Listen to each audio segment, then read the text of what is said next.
오늘 저와 여러분에게도 바로 들을 수 없고 말할 수 없는 이 다침이 우리 삶 가운데 있다는 것입니다. 영적으로 다쳤든 육신적으로 다쳤든 중요한 것 하나는 하나님은 우리가 그렇게 다친 대로 살아가기를 원치 않으신다는 것입니다. 하나님은 열어주기를 원하십니다. 하나님은 화평이신 줄 알아요. 여러분에게 다친 그 어떤 부분이든지 오늘 이 본문의 말씀대로 우리가 한번 실천해 볼 수만 있다면 여러분 하나님의 은혜로 그 다친 것들이 다 풀려지고 열리게 될 줄로 저는 확실히 믿습니다, 여러분. 자, 그래서 우리 세 가지를 해야 되는데요. 첫 번째, 기도의 문을 열어야 될 줄로 믿습니다, 여러분.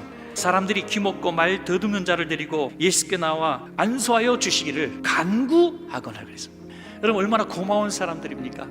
저는 안 나가겠습니다 했을 때 억지로 끌고 나왔는지는 모르겠습니다. 그리고 대신 안타까운 마음으로 간구하는 모습이죠.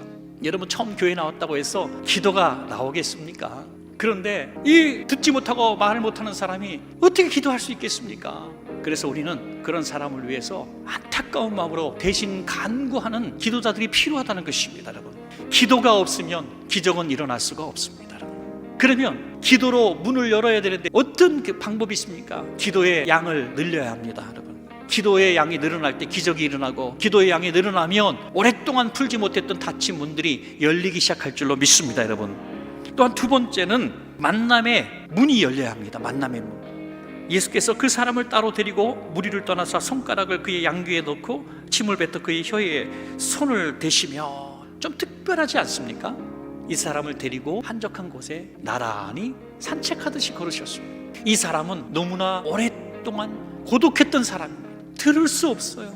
말할 수 없어요. 가슴이 터질 것 같은 거예요. 얼마나 고통스럽게. 더구나 죄책감이 있었어요. 하나님이 나를 벌 주는 거야 라는 생각에 너무 고독했습니다. 너무 괴로웠습니다. 그를 데리고 예수님이 조용히 가시면서 이렇게 얘기합니다. 너는 버림받은 사람이 아니야. 너는 나의 친구야 하면서 그 아픈 가슴에 손을 대어 주시는 것입니다. 여러분, 저는 이 부분이, 이 만남의 복이 아픔을 간직하고 계시고 슬퍼하고 계신 여러분들에게 그대로 적용되기를 예수님의 이름으로 축복합니다, 여러분. 마지막 세 번째는 믿음의 문이 열려야 합니다, 여러분. 믿음의 문.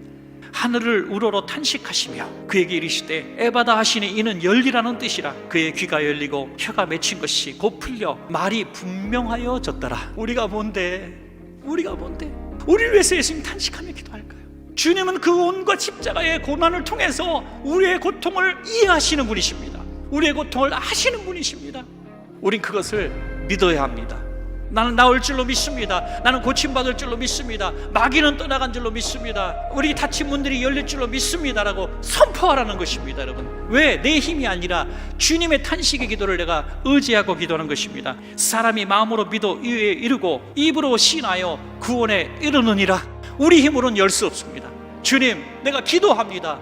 도와주세요라고 기도하면 주님이 우리 안에 임재하시고 강력하신 성령께서 이 자리에 역사하심으로 열어라라고 성령이 명령하실 때 마귀는 떠나갈 수밖에 없는 것입니다, 여러분. 이 기도의 문부터 열고 주님과 인격적인 만남의 문부터 열고 입술로 될 줄로 믿습니다. 찬양하고 감사하고 나갈 때에 삶의 모든 문들이 열리게 될 줄로 믿습니다.